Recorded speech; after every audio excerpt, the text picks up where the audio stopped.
Hello friends, Ram net GRF channel में आपका स्वागत है। तो आज इस वीडियो में हम करेंगे जो हमारे कहानी आंदोलन है उनको हम ट्रिक से याद करेंगे। और आप हिंदी साहित्य से किसी भी एग्जाम की तैयारी कर रहे हैं तो सभी के लिए ये वही जो कहानी आंदोलन है ये मोस्ट इम्पोर्टेंट है, क्योंकि आप किसी भी एग्जाम की तैयारी कर रहे हो तो उसमें ये आंदोलन जरूर पूछे जाते हैं। तो आज हम इसमें इसको ट्रिक से देखेंगे। अगर आप ये जो वीडियो पूरी देख लेते हो तो आप कहानी आंदोलन को कभी नहीं भूलोगे। और फ्रेंड्स, ये भी बात है कि कोई भी टॉपिक छोटा या बड़ा नहीं होता है। अगर इससे क्वेश्चन हमारा बनता है तो हमारे लिए बहुत अच्छी बात है, और इनसे क्वेश्चन हमारे बनते भी हैं तो हमें एक नंबर भी स्किप नहीं कर सकते, क्योंकि अगर एक नंबर भी हमें मिलता है तो हमारा सिलेक्शन होने के चांस ज्यादा होती हैं। तो एक नंबर बहुत कीमती है। तो आइए देखते हैं हमारे जो कहानी आंदोलन है उनको ट्रिक से याद करते हैं। तो सबसे पहले हम देखते हैं हमारे जो कहानी आंदोलन है उसके प्रवर्तक और वर्ष। पहले देखेंगे नई कहानी। नई कहानी के 3 हैं, मोहन राकेश, राजेंद्र यादव और कमलेश्वर, और ये कब आई? 1956 में। उसके बाद है ए कहानी, गंगा प्रसाद विमल, 1960। और तीसरा है सचेतन कहानी, महीप सिंह, 1964। फोर्थ है सहज कहानी, अमृत राय, 1968।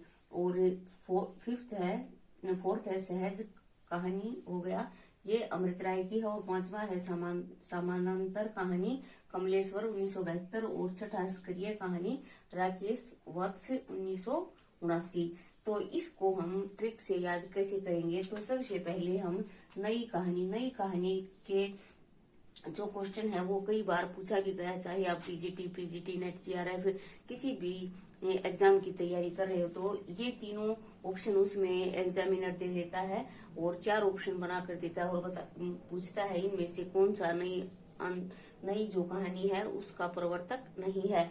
तो इसकी जो ट्रिक है वो है MRK।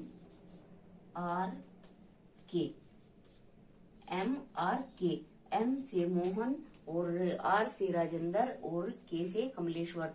तो सिंपल आप MRK से ये ट्रिक याद कर सकते हो। उसके बाद है ए कहानी, गंगा प्रसाद विमल की। तो इसमें क्या है? प्रसाद आप छाट लीजिए और ये है कहानी। क्या होता है अगर हम कहीं पर जैसे कोई जागरण वगैरह करवाते या कोई कहानी सत्यनारायण की कथा करवाते हैं तो उसमें क्या है? कहानी सुनाई जाती है। तो कहानी में हमें क्या होता है? प्रसाद मिलता है। तो आप कहानी और प्रसाद को आप रिलेट करके याद कर सकते हो। उसके बाद है सहज कहानी। उसके बाद है थर्ड सचेतन कहानी, महीप सिंह, 1964। इसमें आप किस तरह याद करोगे?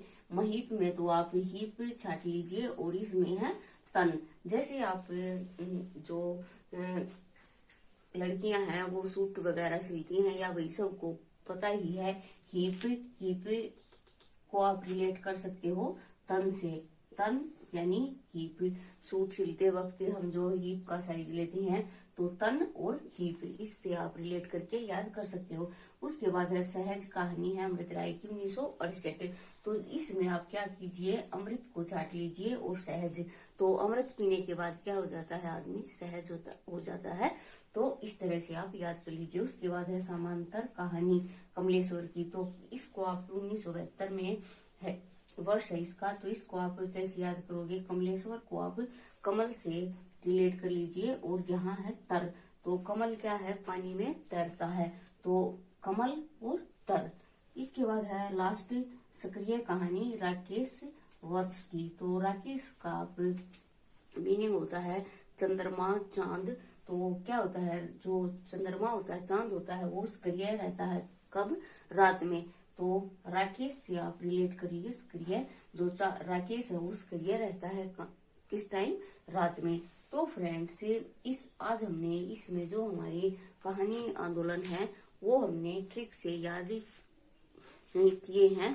तो आपको ये ट्रिक कैसी लगी? और फ्रेंड्स, जो स्टूडेंट्स बिना ट्रिक के याद कर सकते हैं वो बिना ट्रिक के भी याद कर लीजिए। पर जो हिंदी साहित्य है उसमें इतनी रचनाएं हैं कि हम बिना ट्रिक के लंबे टाइम तक याद नहीं रह सकते। अगर आप इस ट्रिक से याद करते हो तो आपका एग्जामिनर एग्जाम में ये क्वेश्चन आपका बनता है तो कभी भी रॉन्ग नहीं होगा। तो आप इसको जरूर याद रखिए और आप अपनी नोटबुक में भी इसे नोट डाउन कर लीजिए जो आप नोट्स बनाते हो। तो इसी तरह से फ्रेंड्स मैं आपके लिए ट्रिक्स लाती रहूंगी और इससे पहले मैंने और भी ट्रिक्स करवाई हैं, तो मैं सभी की ट्रिक करवाऊंगी, चाहे वो कोई सी भी विधा हो, कहानी, उपन्यास और जो हमारे आदिकाल, भक्तिकाल, सभी की रचनाएं मैं ट्रिक से याद करवाऊंगी। तो आप इस मेरे चैनल से जरूर जुड़े। तो आज के लिए फ्रेंड्स इतना ही।